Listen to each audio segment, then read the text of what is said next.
Abot sang apple, mahimo man mahambal. A banana a day keeps the doctor away and does your body a bunch of good.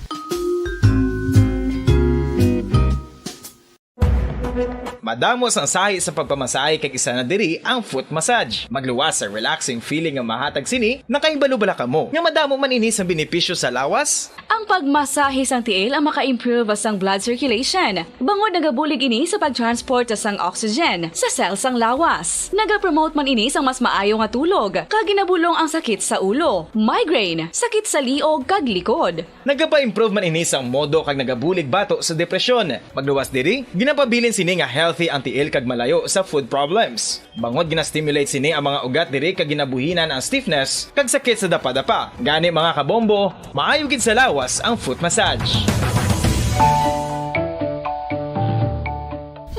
Kabombo, paborito mo man bala ang tambo? Aton hibaloon kung paano ang nutrisyon nga aton makuha sa paborito naton nga tambo. Ang tambo o konang bamboo shoot ang manggaranon sa dietary fiber, manubo ang calories kag puno sang essential nutrients. Suno sa pagtuon sang comprehensive reviews in food science and food safety. Ang tambo ang bugana sa protina, carbohydrates, amino acids, minerals, fats, sugars, fibers kag inorganic salts. Santo sa pila ka research, ang phytosterols kag phytonutrients sa tambo ang ideal sa pagtunaw sang harmful LDL cholesterol sa lawas. Ang vitamins kag minerals sa tambo ang ideal man para sa pag-improve sang immune system. Ang antioxidants sa tambo ang importante man para sa pagpabaskog sa sulod kag gwa sang lawas. Sa ito naman sa research ng Journal of Ethnopharmacology, ang tambo ang mayara sang anti-inflammatory kag analgesic o kon pain-killing properties. Luyag mo bala mga kabumbo nga mapanubo ang imo nga bugat? Nakasiguro ka bala nga nagakaigo ang imo nga pamaagi? Isa sa masami nga ginahimo sang iban nga mga luyag magpanubo sang bugat amo ang starvation diet ukon pagpagutom. Ini ang hinali nga pag-utod ukon pagpanubo sang intake sang calories sa gina-consume sa kada adlaw. Ginapinsar sang iban nga epektibo ini nga strategy sa madasi nga pagpanubo sang bugat. Apang nakahibalo-bala kamo nga ang hinali nga pagbaylo sang pinaagi sang pagkaon ang makatuga sang suli nga resulta? Naibaluan nga ang pagkaon sang tuman kadyutay o kon pagpagutom ang hindi maayo nga ideya kag ini ang makatuga agud nga magdako na gid ang bugat. Suno sa mga doktor, ang pagbalansi sang pagkaon sang manubo sa calories nga diet ang pinakaepektibo nga makabulig agud mapanubo ang bugat. Ang pagpanipilyo ang isa sa mga pinaka-importante nga tikang. Agod mamintinar ang matinlo nga hygiene sa isa ka persona. Apang makapilabala ka beses ini ginahimo sa isa ka adlaw. Suno sa American Dental Association, ginarekomendar ang pagpanipilyo sang makaduha ka beses sa isa ka adlaw. Sunod diri, maayo ang pagpanipilyo sa aga kag sa gabi gamit ang isa ka soft brittled brush. Para sa optimum dental health, ginapahayag sang ADA ang pagpanipilyo sang 2 ka minutos kag siguraduhon nga matinluan gid ang kada ngipon. Importante man nga tinluan ang tunga sang ngipon, isa ka bes kada adlaw. Importante man nga tinluan ang gum line, bangod posible ini nga tiniran sang bakterya. Friendly advice from Bombo Radio Bacolod.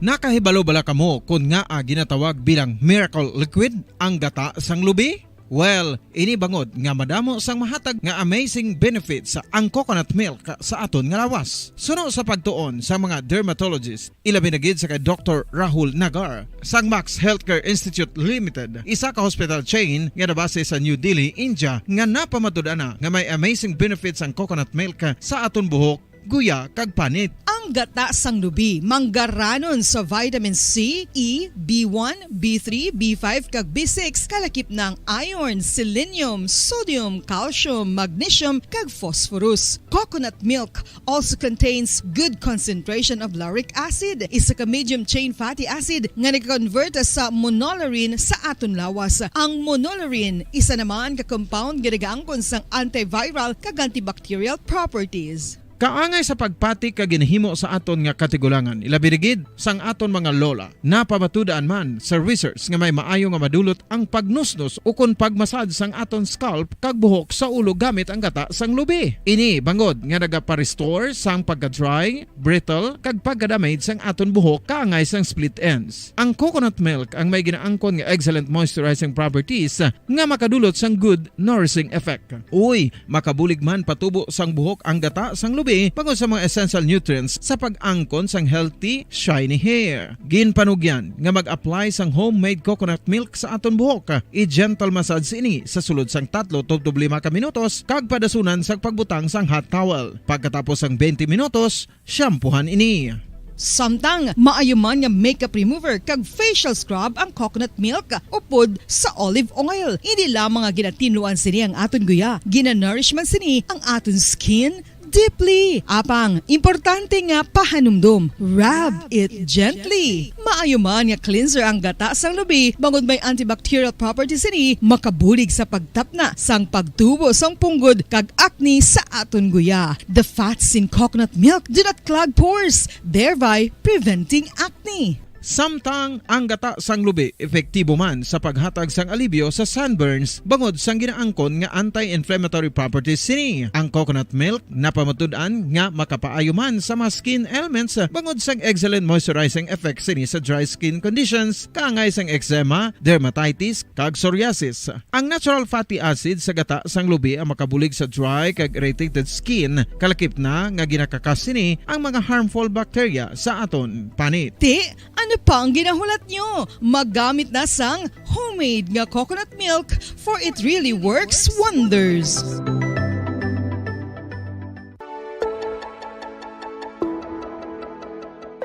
Luyag mo bala nga mabuligan ang imong guya nga magmangin mahining ukon makaangkon sang top of the line highlighter nga pwede lamang maangkon na sa sulod sang balay. Huo mga kabombo! No fancy skincare products, no messy do-it-yourself masks, kag ini ang pinaagi lamang sa ice cubes nga madamo naman ang nagahimo sini kag nagahambal nga epektibo ang ini nga beauty regimen kag skincare tip. Suno sa mga dermatologist, makabuligid ang pagnusnos sang ice cube sa aton guya adlaw-adlaw. Ang ice makadulot sang pagpahugot sang aton panit sa guya bangod gina-constrict sini ang mga blood vessels diri. Rason nga nagakipot man ang mga pores kag wrinkles sa aton guya. Nagapakupos pa ini sa mga inflammations kaangay sang eye bags kag pagpalangharok sang aton mga mata. Ang pag-rub sang ice cube sa aton guya makahatag sang soothing effect kung may nagatubo nga acne. Kag ang kabugnaw sang ice nagapapana sang pagpalamula sang panit dulo sang dalalagko nga mga punggod nga nagatubo kalakip na ang sunburns kag rashes. Makabulig man ang pagnusnos ng ice cube sa aton guya sa pag-reduce sa mga aging signs kaangay sang fine lines kag wrinkles ukon pagkurinot sang panit. Ini bangod nga ang coldness sang ice nagabulig sa pagpahugot sa mga pores sa aton panit, making your skin look firmer and younger. Apang importante nga pahanumdum, kung mag-rub o kung magnusnos ang ice cube sa guya, dapat inanay lang kag in circular motion for best results. Makaisa man lang ka best kada adlaw dapat nga mag-apply sang ice cube sa guya. Gani, ano pa ang ginahulat mo? It's time for Ice Ice Baby! Magluwas sa baboy, baka kag manok, may isa ka karne nga sara nga mahimo alternatibo nga iserbe sa lamesa sa mga Pinoy kag ini ang rabbit meat o kon karne sang kuneho. Suno sa pagtuon, mas matinlo ini kag mas healthy kung ikumparar sa iban nga karne sang sapat. Ang rabbit meat ang sara nga lutuon sa pamaagi nga naanda na sang kadamaan, kaangay sang adobo, lumpia Shanghai kag lechon. Apang Radyo Bacolod Philippine Standard Time, 27 minutos sa kaligad sa takta alas 5 sa hapon. Mayong hapon mga kabombo. Welcome sa pagpalagad sang Bombo News and Views Afternoon Edition. Karon nga daw sang Lunes, Agosto 8, 2022. Kakaroon dito na kita sa ato sa nga mga headlines. Security guard sa UNOR patay matapos sa bunguan sa tricycle samtang nagabaningo sa motorsiklo sa Barangay Alhis, Kainas ang Kagahon. Mga eskwelahan sa Bacolod nagaulat sang inspection sang Bureau of Fire Protection bilang preparasyon sa pagbukas sang face-to-face classes. United States Agency for International Development nakapatigan na sa physical feasibility study angot sa bulk water supply sa Negros Occidental. 32 ka mga aplikant ka mga botante sang Bacolod wala nakapasar sa Election Registration Board hearing. Mga tagdaog sa una nga studio draw sa enhanced swerte sa Paligya Promo tuman ang kalipay sa pagbaton sang ilang nga premyo. Mini grocery store owners nga nagdaog sa online activation sang enhanced swerte sa palengke, tuman man ang pasalamat sa premyo nga nabaton. Oras sa Bombo Radio Bacolod Philippines Standard Time 28 minutos sa kaligid sa takta alas 5 sa hapon mga kabombo. Inyo nabatian ang amon sa nga mga headlines. Kakaroon lito na kita sa detalye sa babalita. Kaupod sa inyo mga tag-balita. Bombo Jairi de los Reyes. Kaga ko naman si Bombo Ponce Espino. Patay ang isa ka security guard nga nagasakay sa motorsiklo matapos nga nabungguan sa tricycle sa Sega Perenza Road sa Barangay Alhi, Ciudad sa Bacolod. Pasado alas 5 ang takna kay inas ang kaagahon. Ginkilala ang biktima kay Louie Vergara, 41 anyos, residente sa Barangay Dumanan, Bacolod City, kag nagagwardya sa University of Negros Occidental, Recoletos. Si Vergara ang nabungguan sang tricycle nga naga-overtake sa isa ka carry nga nagabiyay padulong sa norte nga direksyon. Bangon sa kakusog sang impact, nagsuhot ang gwardya sa carry kag ini ang dead on the spot. Padulong na konta ng biktima sa trabaho sini sa University of Negros Occidental, Recoletos, antes natabo ang aksidente. Sa interview sa Bombo Radio kay Police Staff Master Sergeant Clark Caon, ang traffic investigator sa Bacolod Station number 7, nagabiyahe pa norte ang direksyon ng carry nga ginamanihon ni Warren J. Blance, 42 anyos, sa Barangay Panukoy. Upod ang iya sining asawa nga si Jennifer Lugakit, 28 anyos, ang nag-overtake ang tricycle nga ginamanihon ni John Dayday, 23 anyos, sa Banwa sang Kawayan, nga magadulong ko tanin sang tinapay sa Barangay Kabug. Base sa video nga nakuha sa dashcam kasang carry, nanday Blance wala gilaw nakabalik sa iyang lane. Si Dayday gani nabungguan sini ang motorsiklo ni Vergara nga nagabiyay padulong sa south nga direksyon. Base sa nakitaan sa video, madasig ang pagpadalaga ni Dayday sang tricycle. Suno kay Kaon, ginalantaw sini nga mahimo nga nag-alang-alang sa pagbalik sa lane sini ang tricycle. Sa karon yara na sa pagidakop sa police station number 7 sa Blance kag Dayday. Samtang aminado man si Dayday nga ini ang nag-overtake sa carry. Dengan expedition sa confidential road south ang yani interior, so kung pamatugan ta digit ni video ng CTV dis pamilya ma'am no kung sakala sa kaso kay siyempre may biktima ta kag napatay gid ma'am.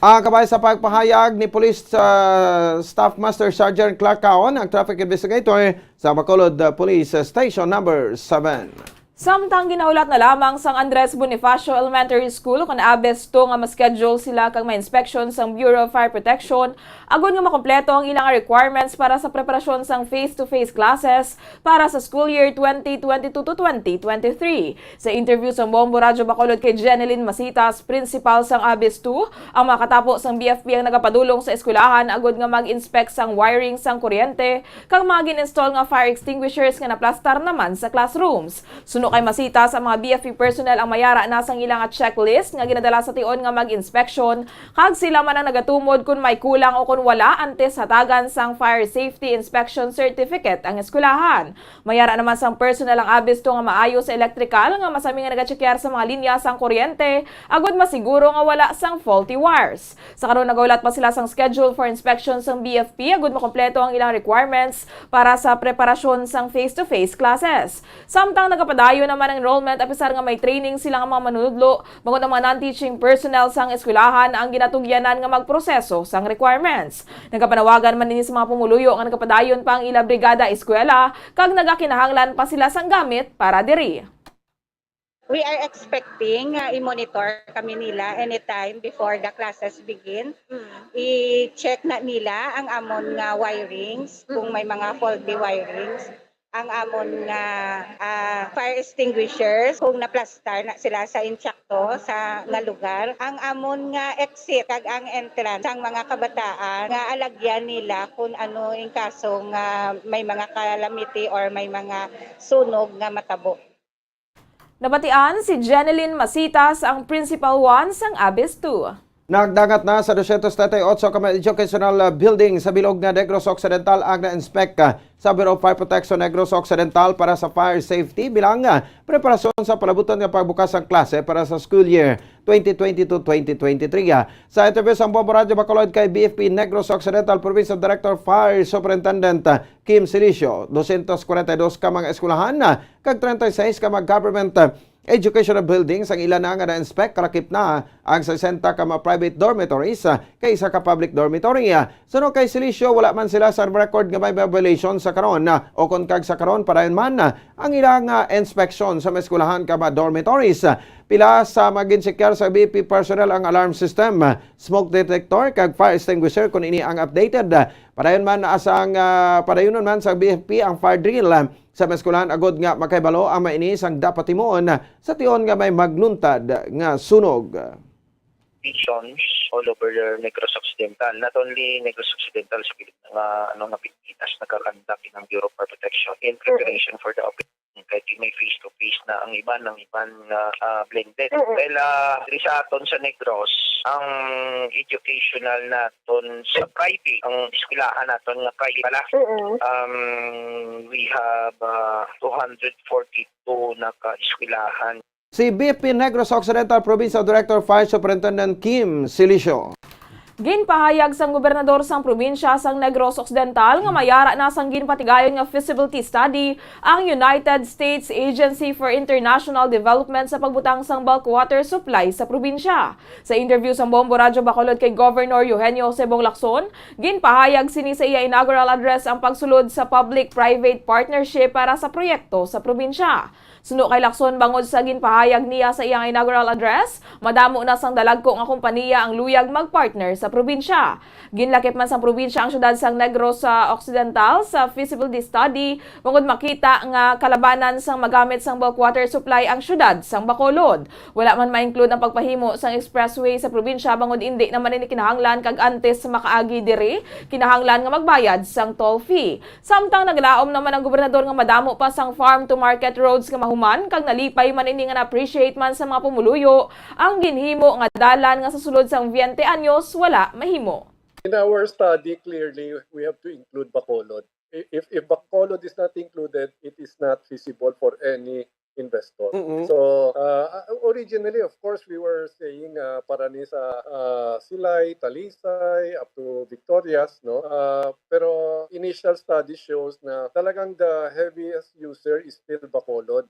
To the extent that if we don't include Bacolod, it will not be feasible. Nabatian si Negros Occidental Governor Eugenio Cebong Lacson. 32 ka mga nag-apply agud nga magpresto para sa barangay kag SK elections ang na-disqualify sa election registration board ko ni ARB sa ARB hearing sa Commission on Elections Bacolod bagod wala ang mga ini nga nagapuyo sa ginasaad nga place of residency sa ilang mga application form. Sa interview sa Bombo Radio Bacolod kay Bacolod City Election Officer Attorney Katrina Trinio Canya, 10,273 ang nag-apply para nga mag-presto agud nga magbuto apang 44 diri ang girakwasyon kag 32 ang na-disqualify. Suno kay Canya, mahimo pa man nga ma-appeal ang mga natungdan kag mag-file sa petition for inclusion sa korte. Wala pa mabulaan sa karon kung pilagid ang registered voters sa Bacolod bangod nagapadayon pa ang validation sang COMELEC sa mga applicants. Before the ARB, hindi sila ka-appeal kay final executory nga doon nga decision sa ato kay ARB kay summary nature man lang ini. Ang ilang sila nga remedy is to file for a petition for inclusion before the court. Harap kita sa process ng decision sa ato ng mga patay, sa ato ng mga nag-transfer na, mga registrant, of things, mag-cluster na kita sa ato na Ang kabay sa pagpahayag ni Bacolod City Election Officer Attorney Katrina Trinio Canya. Ginpasiguro sang Media Relations Officer sang Valle Car Transit Incorporated nga ginatagan sang nagakaigo nga sweldo ang mga bus drivers nga nagatrabaho sa kumpanya. Tinilikdan nga adlaw nagfile sang Senate Bill number 48 si Senator Jinggoy Estrada nga nagaduso nga dapat may fix nga sweldo ang mga driver kag konduktor sang public utility buses kag mayara man sila sang isa ka adlaw nga pahuway kada semana. Sa interview sa Bombo Radio Bacolod kay Jade Sibalios, madugay na nila nga ginasunod ang Department Order 118 1-12 sang Department of Labor and Employment. Suno kay Ceballos, ang kompanya ang naghatag sang komisyon kag minimum wage sa bus drivers. Kung mataas ang komisyon sang driver, ang komisyon ang ginahatag apang kung sa tion sang computation nga makita nga manubo ang komisyon, ang minimum wage ang ginahatag sa bus driver kag magluwas sa nabaton nga komisyon o kon minimum wage, mayara pa ang mga inisang ginabaton nga performance incentives kaangay sang zero accident kag perfect attendance. Samtang ang mga konduktor naman ang mayara man sa performance incentives magluwas sa sweldo. Mayara naman sa isa ka adlaw nga pahuwayo kon rest day kada semana. Mayara naman sa staff house ang mga driver agod nga makapahuway sang maayo, kag mayara man sang breath analyzer agod nga masiguro nga wala nakainom ang mga driver. Ini agod man nga masiguro nga safe ang mga pasahero nga nagasakay sa ilang nga bus units. Mayara naman sang dashcam sa mga bus units ng VTI agod ma-monitor man ang mga biyahe. Apang aminado man si Ceballos nga mayara sang nagakatabo samtang nagabiyahe ang mga units nga wala sila makahibalo, gani nagapasalamat sila sa mga netizens nga nagapost sa tion nga may matabo agud man sila ang ma-inform. Gincheck man ang mga bus units antes magbiyahe agud masiguro nga wala sang diferensya. Kung taas ang komisyon kung Berlin compare sa ilang ilang minimum ang ginhatag na ang commission based hatag ta komisyon nila on top sinabi ara kapit nga mga incentive nga ginabaton man no ang ginhatag sa ilan no like ang zero accident kag ang ilang pag perfect attendance. Nabatian si Jade Ceballos, ang Media Relations Officer sang Valleycar Transit Incorporated. Tuman ang pagpasalamat sa isa ka lola matapos ngini ang magabutan bilang first prize winner sa studio draw sa week number 1 sa Enhanced Swerte sa Palengke sa Bombo Radio kag Star FM. Suno ka Narcisa Ruho sa Barangay Talok, Bago City, Negros Occidental nga nabato na sang nagbato na sang 5,000 pesos kag 1,000 ka pesos nga baro sa gift pack ang cash nga iradagan ang iyang igabakal sang dugang nga proof of purchase kay iban pa nga kinahanglanon sa balaya. Ginpasalamatan man sini ang Bombo Radio kag Star FM kag tanan mga sponsors nga nagpadayon sang promo. Unang hata! 1,000. Ikaduwa nga hata! 2,000. Ikatatlo nga hata! 3,000. Ikaapat! 4,000. Ikalima! 5,000. Ari na sa akon mga kamot ang 5,000. Wow, sigurado na po mo dahil naranas sa kamot, no? Sa mga kamot ni Ma'am Narcisa ang 5,000 pesos. Tay, mapuli ka na? Ang first prize winner nga si Narcisa Ruho sa Barangay Talok, Bago City, Negros Occidental. Samtang gamito naman sa second prize winner nga si Kisha Gabuya sa Alunan by Barangay 35, Bacolod City nga may proof of purchase nga Arthur Pong sa Pajero coupon ang nadagaan na sini nga 4,000 pesos na cash. Sa pagbakal sa bulong sang amay, sini kag ihatag sang Iloy ang iya nabilin para ibakal sang kinanglanon sa balay kag duga nga proof of purchase. Nagpasalamat maini sa 1,000 ka pesos nga baro sa gift pack nga nabaton kag nagpangagda sa iban nga matag permati nga magtipon man sa ma-proof of purchase kag magpasakop agod nga sila ang magdaogman. Ang 4,000 pesos nga cash, ready na ang aton sa nga mga kamot sa pagbaton sa 4,000 pesos? Yes. Una nga hata! 1,000. Ikaduha nga hata! 2,000. Ikatatlo! 3,000. Ikaapat! 4,000. Ang malamigo mabulig sa para magdugang pa ha? Okay. Ari ang isa ka balde nga puno man sang gift packs worth 1,000 pesos kag igahatag ko na sa imo.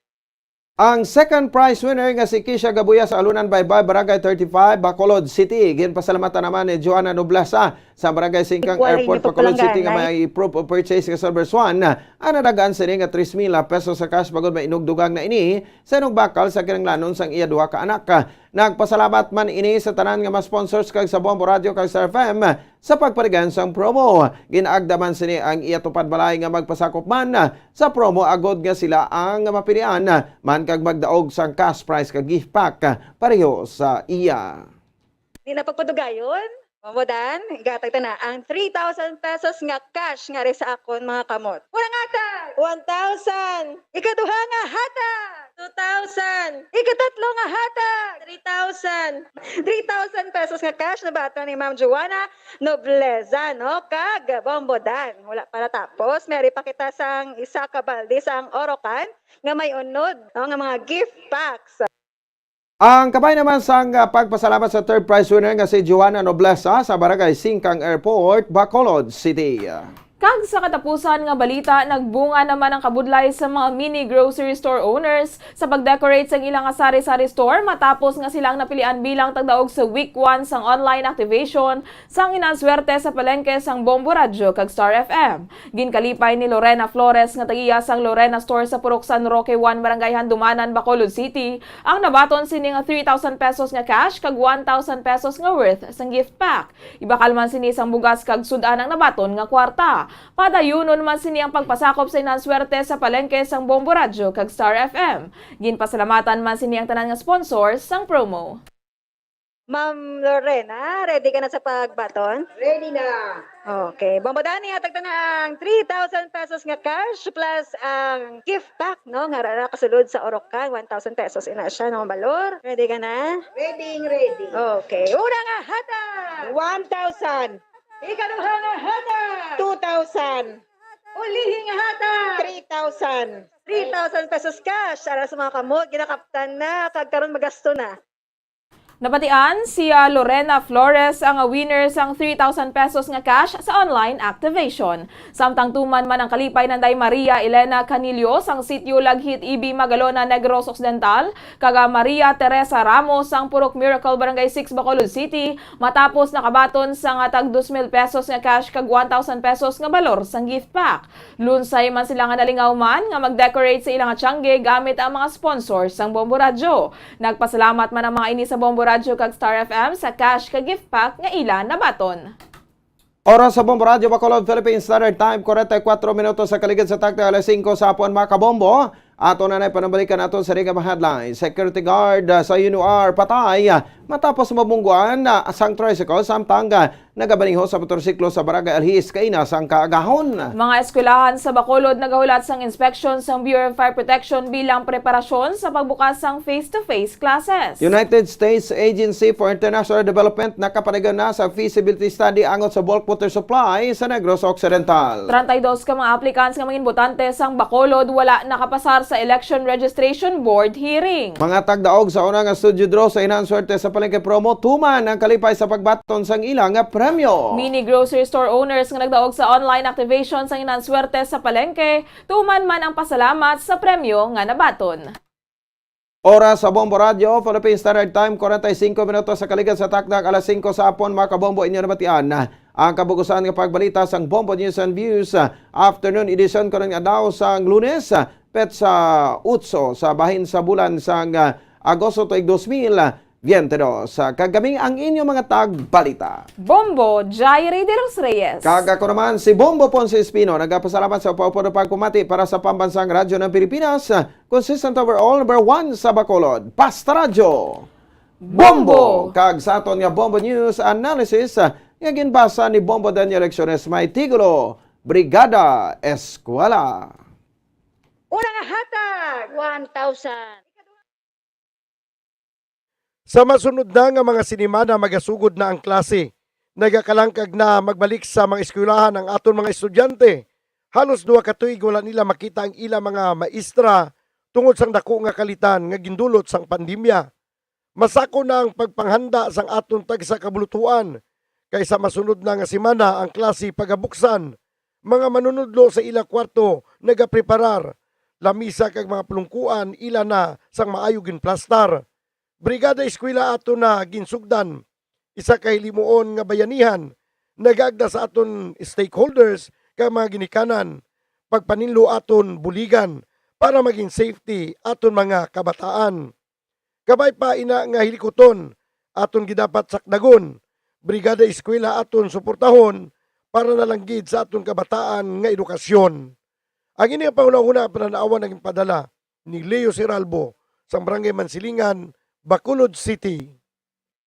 Sa mga tagpalamati sang Bombo Radio Bacolod, pwede man kamo magpadala sang inyo panghuna-huna kag pananawan sa Bombo News and Views Afternoon Edition. Care of DYWB Bombo Radio Bacolod, CBS Development Corporation Building, Lacson Street, Mandilagan, Bacolod City. O kung pinaagi man sa email address ang Bombo Radio Bacolod, bombo_bacolod@bomboradio.info.